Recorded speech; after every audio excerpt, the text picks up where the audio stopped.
So you stopped drinking, and then I had to. It's just I'm a road dog. I go out every 2 weeks. people don't understand that about comedy. That it is even if you're not like a drinker in the traditional sense of like being an alcoholic, booze is unavoidable.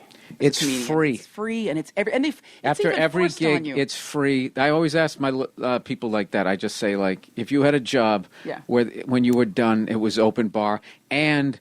In a lot of places on the job. job. Yeah, they'd bring you. Yes. Would you like a beer at your desk, Yes. sir? Would you and like a booze? the in people your you work cubicle? with will send a shot up if you just even hint about it. Yeah, like I'm I thirsty. was drinking Jameson the other night, and then all of a sudden somebody sends you up one. Like a kettle of Jamesons comes up. To and the then a stage. crowd of peer pressure. Do it. Do the What's shot. wrong with you? Yeah, like that's first of all, there's so much pressure. I don't even know where it comes from because I haven't stopped drinking, but I am trying to cut back. And Last time I remember you're a bourbon I girl. still love bourbon. I'll always love bourbon. I would have sex with bourbon if it was a dude. Yeah. Like I'm getting drunk and late at the same time. What's happening? But I'm trying to be more of a. I'm just trying to be more judicious.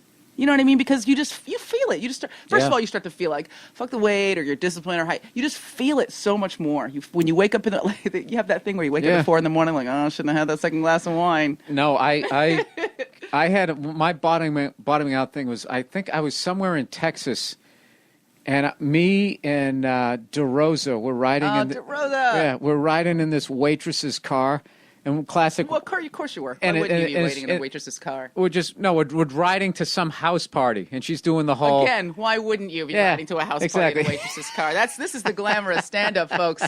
I don't think you knew. I got picked up in a bitch's 1986 Honda to go to a dude's house I don't know and drink keg beer out of a plastic cup because I roll like that. I'm a headliner. That was it. And she was saying shit like, I have I'm sorry, I have a cat.